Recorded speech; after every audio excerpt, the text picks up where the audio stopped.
I wrote down Mudbug Strut. I don't know if people don't know the chart Mudbug Strut by Paul Baker. It's a contrafact on When the Saints Go Marching In, and it's a really cool chart. It's a grade 2, but it's really not in my book. You can even use a sousaphone player. Like we've done sousaphone and clarinet and all those sorts of things. I even had a kid who wanted to improvise, but she was a vocalist and a piano player, but she wasn't really a great improviser. So I said, well, why don't you just sing the head to When the Saints Go Marching In? I don't know if you judged on that one or not, and she's like, oh, I would love to do that. So then we went to the performance, and then that was a way for me to teach all the kids that this is actually a tune that's based on this tune's chord changes. And then I even had some judges say afterwards, I didn't really realize that was from that tune, and all I had to do was read the liner notes, and it said, this is based on, even if I hadn't realized it by listening to the tune. Sure. So that's a great chart. Paul Baker writes, do you know Paul Baker? Oh, I do. And he's on my list here of charts. Paul is a funk chart that I stumbled across called Orange Drank. Mm-hmm. It's a cool chart.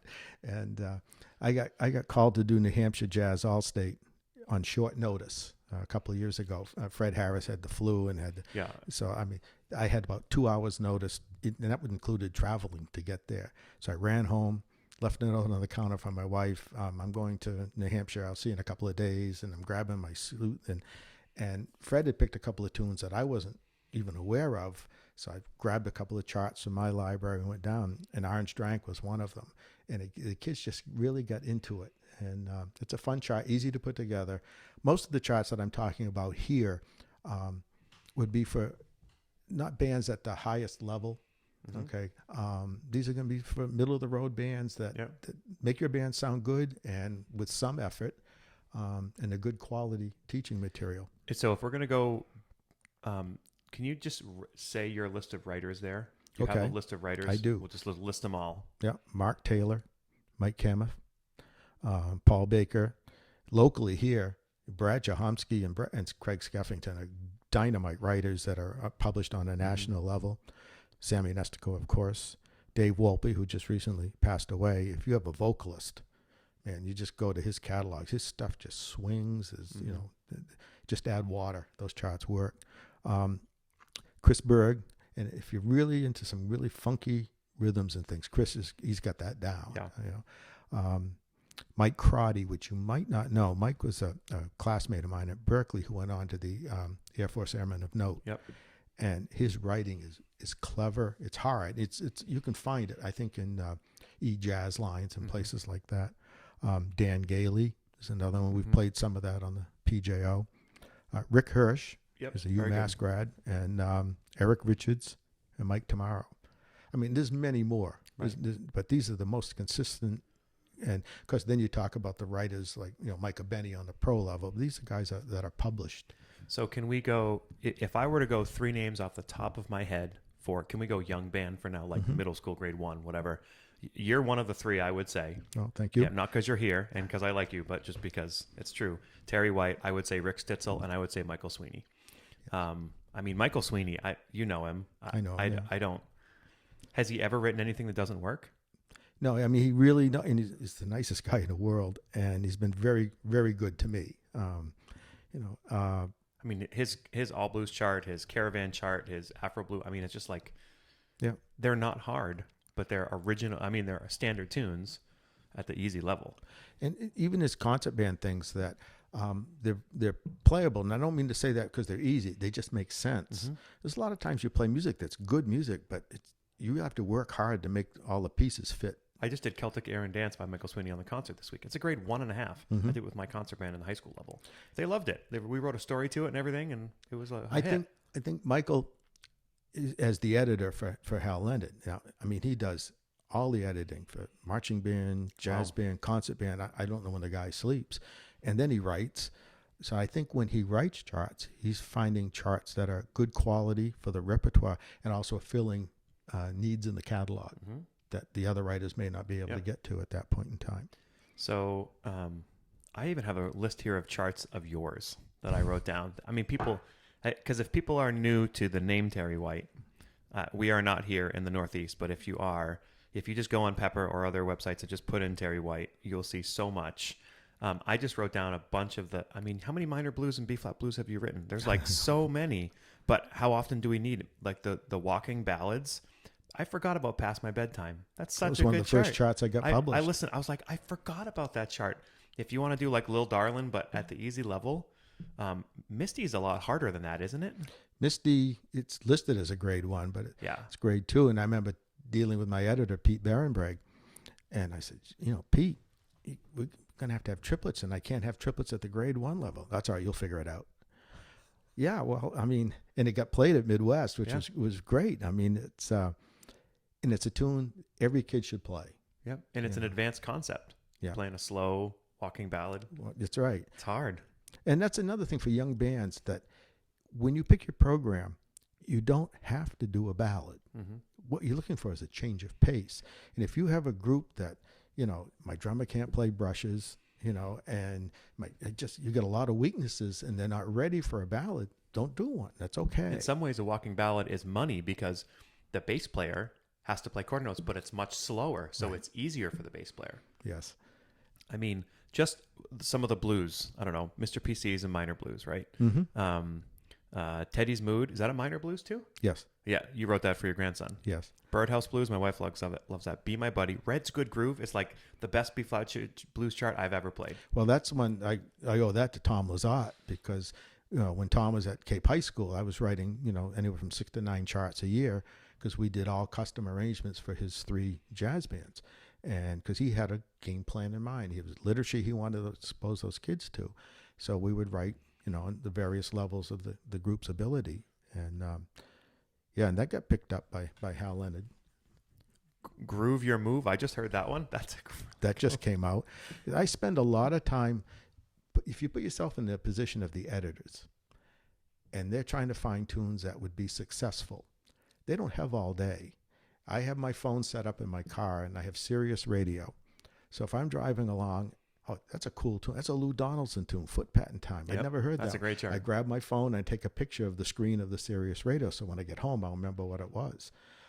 Lou Donaldson tunes, Wes Montgomery tunes, they work really, really well with young kids. Yep. Harmonic scheme is attainable. Mm-hmm. Jive Samba, that's red cover. Paquito's Revenge, tell us about that. Paquito's Revenge. I had done a chart on Chucho for Tom Lazat, but there's a couple licks in the head that are challenging, to be polite, and I knew full well that probably wasn't going to be working on a published level. So I wrote a contrafact, basically used the same changes, but wrote my own tune in a similar format for the Portland Jazz Orchestra. And so I sent it in to my editor and said, hey, would you consider this for publication? Yeah. Can you do it at the grade 1 level? It's a grade 4+. And so I said, well, so we did. Yeah. And it's a grade 2, really. Yeah. But it's been pretty popular, I assume. Yes, it has been. There's a couple other tunes that I have written here and this will be on for anybody who's a Patreon member can see this on the folder you get access to. Jive Samba, Mamacita, and Alligator Boogaloo. Mm-hmm. I mean, literally, you never want to just play one composer, but I mean, you could just play these 15 charts, and that would be great education. And if you've been teaching a long time, you get tired of teaching the same. It might be great teaching material, but you can teach minor blues, but you're ready for another tune, and that's perfectly okay to do. I've actually never done your chart on Mr. PC because I get sick of that tune because I've done it so many times. Right. So you're right. I'll choose other tunes. Your private. How many people have played Perdido? Well, that's the BJO chart. I know we did it, and that was at Tom's request, where we used the Clark Terry contrafact out front. So good. And the story behind that was, I go online but I can't find any transcriptions of it anywhere. All right, I guess I'll have to transcribe it. And I don't have great ears. It takes me a long time. So I went through that and punked it out, got it right. And I said, I think I've got it. And I happened to talk to Chris Oberholzer one time, and I said, geez, yeah, it took me a while to really transcribe that. Oh, why didn't you tell me? I've got it in my file cabinet at my office. The lesson to be learned was let people know, get the word out that somebody might have something that will help you out. Okay, don't keep it a secret. So ask before you do the work. Right. And then we did, the Perdido in the traditional way. I did that with the Central District Festival jazz band a couple of years ago, and oh man, those kids they swung it right out the door. And it's one of those charts. It's probably hard grade 3, but as long as you have like 4 really good horn players who can carry that head, Right. yeah. Yeah. Once you get by the opening head, it's pretty straightforward, and you can open it up and let kids play over Pedito. Yeah. You know, it's So I have 2 other ones on here. So tell us about if you people haven't heard, can they hear the Take the A Train chart? That's a ballad. the ballad. Sure. Is that on your website? It where is. can they hear it? It's actually, it might be on YouTube. The version that you hear on YouTube is just when I had my big band, it was a 13-piece band patterned after Maynard Ferguson's band. And it featured Ralph Norris. You're talking about the A Train as a ballad. I know. Who's ever done it as a ballad? Well, Herb Pomeroy came to the Bridgeway one day, and it was always great when he came because Don became much better behaved. I mean, he wasn't less of the challenging part because he had such respect for Herb, and Herb was such a classy guy. And he came in and said, "Herb, what do you want to play?" "Well, Donald, we're going to play Take the A Train, but we're going to do it in D flat as a ballad."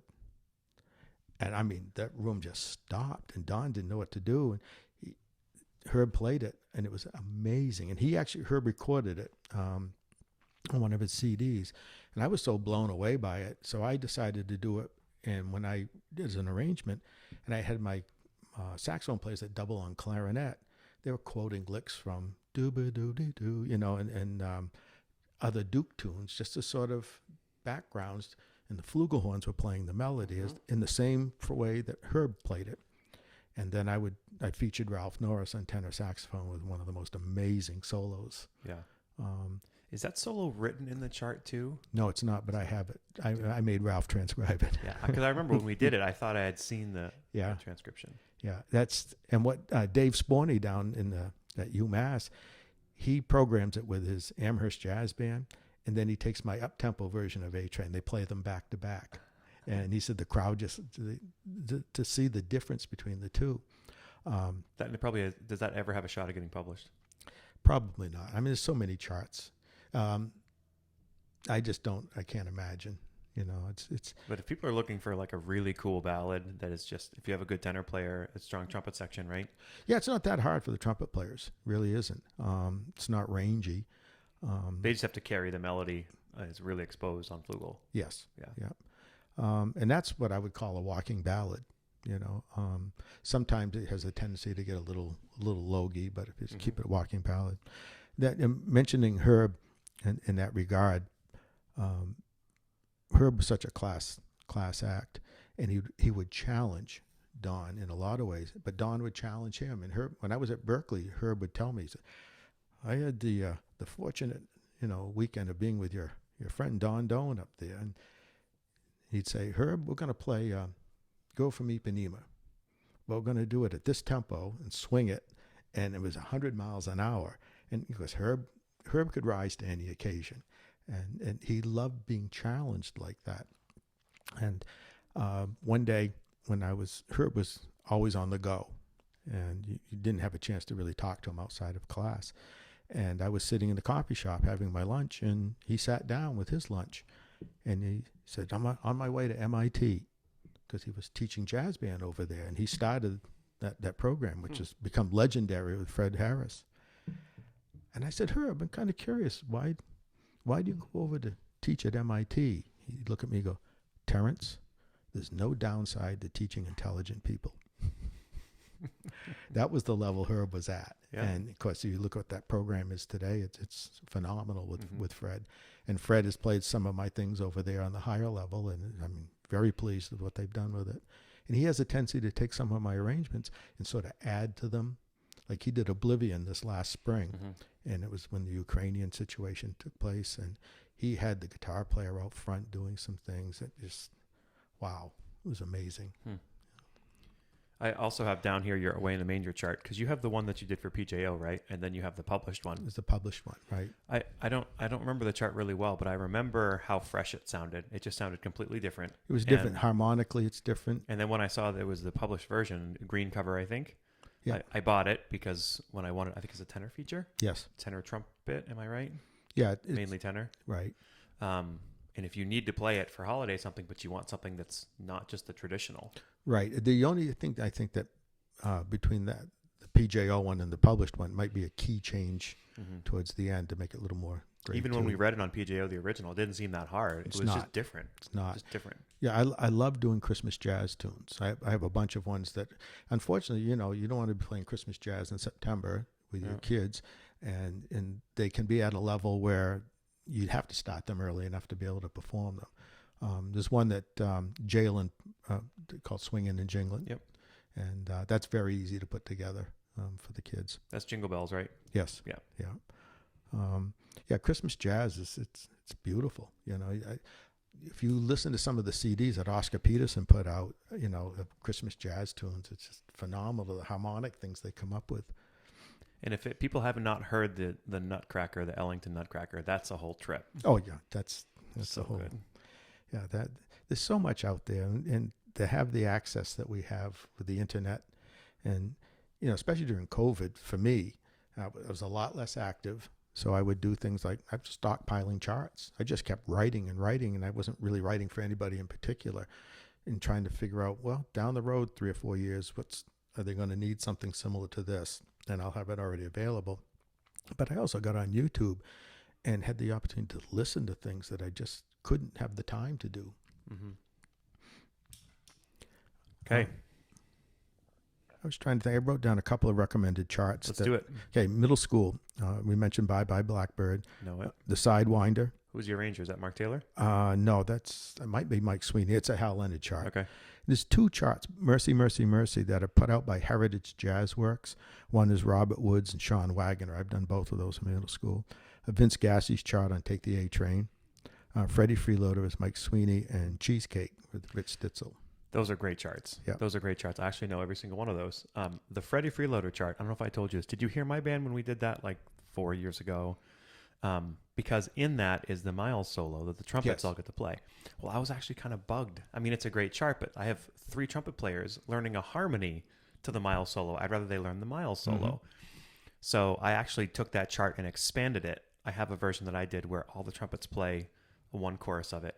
All the trombones play a chorus, and all the saxophones play a chorus, and the rhythm section plays a chorus of the Wynton Kelly solo, and it's all I wrote that all out. Mm-hmm. So that was really fun. But that other idea of taking a chart, finding a playable solo, and making it a soli either for a section or the whole band, where they're playing the transcribed solo. There's, I think, one time in my life where I knew something you didn't. And do you remember when we played that Solar chart?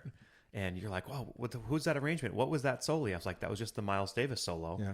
And I think it was, what did I use? Voice, clarinet, soprano saxophone, flute.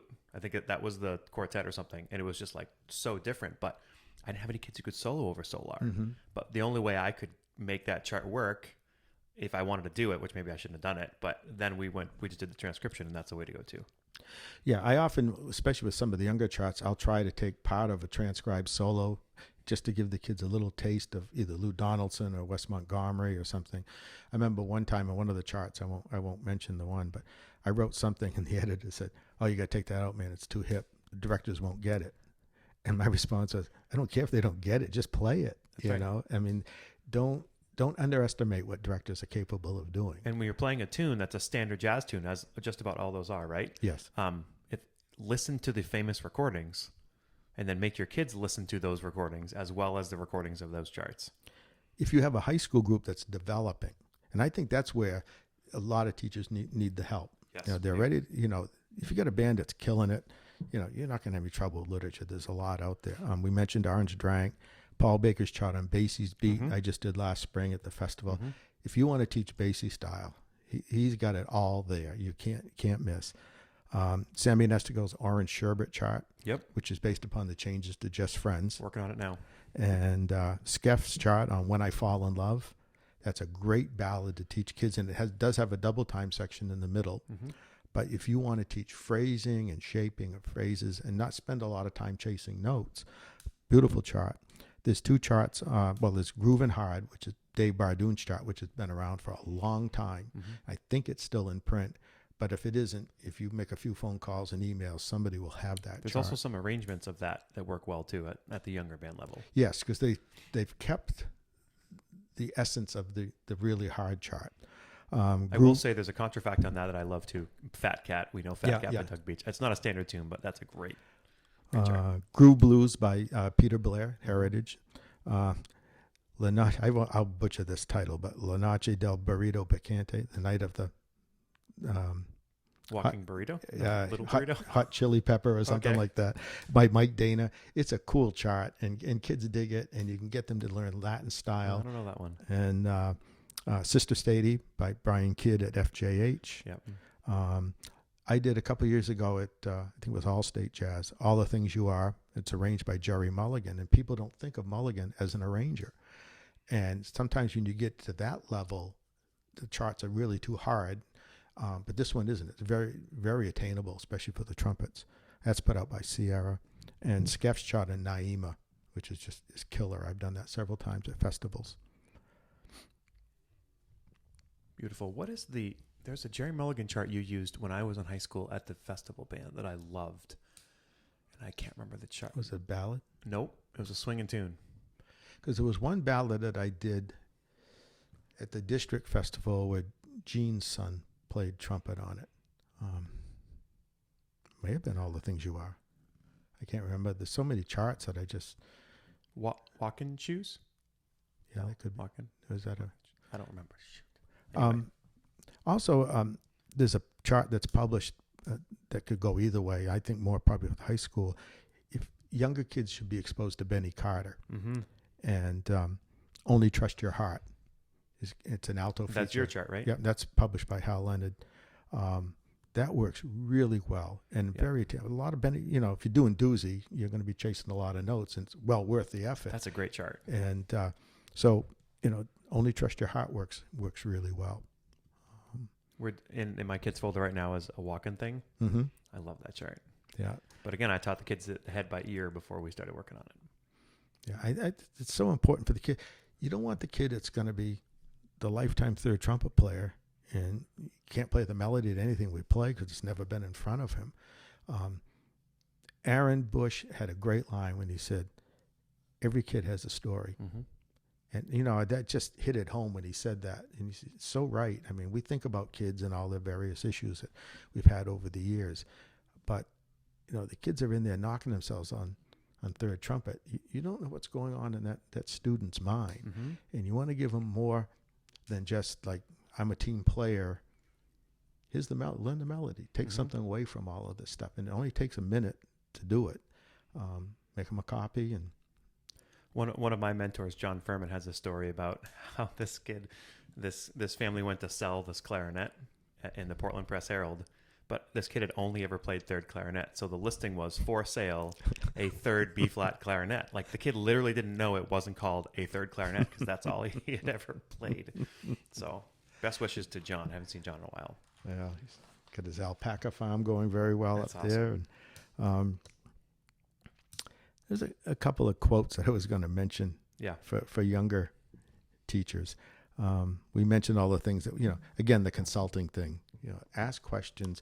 It's, again, not that we have the answers. By brainstorming, sooner or later, we'll find a solution, I think that's really important. Emphasize going to the Midwest Clinic. Mm-hmm. I can't stress that enough. It was a total game changer for me. Mm-hmm. I wish I'd gone even earlier. And everyone's going to make mistakes, short of, criminal mistakes. We don't want to deal with that. But I mean, just educationally, everybody does. Mm-hmm. And you'll survive them, and as long as you learn from them. Exactly. Yeah. You keep making the same one over and over. There was a time when I was talking to Bill Rowell from University of Massachusetts. And Bill had been at University of Southern Maine for a couple of years. I think he was the first full-time band director that they had there. And I was talking about some of the kids I had in my program that were, band was really the only thing they had. They weren't great players and they didn't practice. And I was kind of down about it. And he just said, all you can do is give them the best music education that you can. That's all you can do. And from there, we'll see what happens. And it was great advice, And one day I was whining to Don Doan, and he had since retired, so I was in a different program, about kids that were coming up from the lower grades that didn't have this skill, didn't have that skill, or whatever. I said, man, it's really a drag. They should be able to know how to do that by now. And he says, yeah, it really is a drag. They don't have that skill, but sooner or later, somebody's going to teach it to them. Might as well be you. You're a teacher, right? And he just had that way of, wow. And yeah, I'm a teacher. Then you teach him. That's right. We talked about the No Bad Bands and Herb's thing. The one about knocking on doors came from John LaPorta at Berkeley. I was doing some copy work. That's how I got myself through school. I was very good with the calligraphy pen. And that provided me some opportunities because I worked in the Berkeley Ensemble Library, so I had access to just tons of the Buddy Rich book and everything. Mm-hmm. So John was coming out with a jazz duet book, and I did the copy work for it. When I stopped in to deliver it to him one day, he said, gee, your copy work's really good. Do you do any work for other people? I said, no, not really. He says, well, you need to knock on doors because they're not going to knock on yours. And I end up eventually copying stuff for Gary Burton at the Carnegie Hall concert and things like that. I didn't really love copying. I just saved me money so I didn't have to pay. Mm-hmm. And I would take some trumpet lessons from John Coffey in Boston. And John was legendary. People came to study with him, and Don Doan had studied with him. And he had a really basic philosophy about a lot of things, most of which can't be repeated because he's pretty colorful. But he just would look at me and he'd go, just tongue and blow, kid. It's only a hunk of tin. I mean, and he cranked out some of the best brass players in the world with the minimalist of philosophy. You want to take this seriously if you're a music educator. You have to if you're going to survive. But be careful. Don't be so serious that you miss the good gig going by you while you're trying to be good at it. That's the hard part right there. It sure is. Well, I'll tell you, this has been awesome. For people who've listened to this, so check out a lot of Terry's stuff. And I mean, we literally just gave you like 500 charts between what we said and the Don Sense list. I mean, you could program for the rest of your career on everything that's on these lists. So please don't use the excuse that you don't know what charts to use because we just gave them to you. Yeah, and it's one thing to pick a good chart. Pick a good chart for your kids. Oh, for your kids. Can't mention that enough. So, and if you're new to the podcast or if you like this one, share it with a band director friend because there's lots of band directors out there who need this information like we all do. So I bet you there isn't one person in the world who knows all of these charts. So, no. Anything you want to leave them with before we take off? It's when you reflect back upon I've had a marvelous career, and I'm one of the luckiest people on the planet. I've had a lot of things go my way. You marry up. That's what you do. Oh, you better believe that. Better believe that. And, to have people like Don and Norm and Herb, all the mentors that I've had, they could have easily just, let me die on the vine and, but they were willing to help. So realizing that, when I retired, I made it my goal until the day I'm 6 feet under, I'm going to give back as much as people gave me. And any way I can help, I would do that. Whether it's just advice, if I can help you with a chart or something like that, that's my mission. And I'll close with telling people the most recent request I've asked of you. If people don't know it, so the Great Children's March. Did you ever perform Children's March as a conductor or as a teacher? Okay, so I've done it a couple times with my bands, and it's great. We did well on it, but I want to use it in a different fashion. And there's a Douglas Wagner arrangement, grade 3 level through Alfred. It's amazing if you don't know it, but there's no piano part, and I have a really good piano player who could play the original piano part. So I thought outside the box and said, I hope Douglas Wagner's okay with this, and Alfred is as well. But I've asked Terry to take the original piano part and adapt it so that it fits this new arrangement. And I just thought it was a creative way of including one more kid in the original experience through an arrangement of the piece. So things like that you can do, and Terry can help you for a small fee. No, well, it's a lot of it people can do themselves. Get a basic skill in a notation program. It's tedious to write stuff out, and if you can do Finale, Sibelius, Dorico, MuseScore, just basic stuff, or if it's not too big a project, find somebody who has those skills and, call in a favor or, buy them adult beverage or do something, that most people would be willing to help. Because again, not as though the project is on a huge magnitude of something like that. Yeah. Just recently, Caitlin Ramsey, she teaches her beginning flutes on different notes that are in the textbook that the other kids use, and she wanted to know if I could come up with some simple accompaniments. I thought she was going to play them. I didn't realize she was going to put them into smart music. There were like 10 of them, and yeah, she said, what would you be willing to, charge me to do that? By the time I could even respond, I already wrote out the 10 accompaniments and sent them to her. I said, well, these work. And I said, can you play these? She said, well, I'm going to put them in smart music. I said, well, I would have made it more difficult then.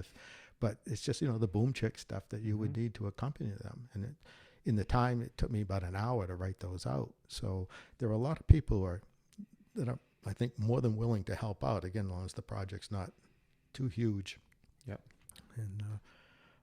And also, be honest with you, writers make their living writing. And, if they can help you out, help them out the best way you can. I don't have to make my living writing, which is, I'm fortunate that way. So, but if somebody asks you or somebody else to write a chart for them, be honest with what your band can do. Sure. So they can give you a good chart for your kids. Oh, absolutely. Yep. Beautiful. Well, this has been fun. Oh, I enjoyed it. This is cool. And I listen to the podcasts all the time. I mean, I've been a long time retired, but I'm still hanging in there. Thank you. Yep. So. Thank you. All right. Be well, everybody. See you next time. We sincerely appreciate you taking your valuable time and listening to the Growing Band Director podcast. Your students are very lucky to have a band director like you. If you have any suggestions for episode topics or think you have an area of expertise to share on a show with us, please reach out. If you enjoyed this episode, don't forget to subscribe. And if you want to help spread the word, please give us a 5-star review and tell your band director friends to subscribe as well. We're available on Apple Podcasts, Spotify, our YouTube channel, and wherever you listen to podcasts. Thanks for listening to The Growing Band Director. See you next week.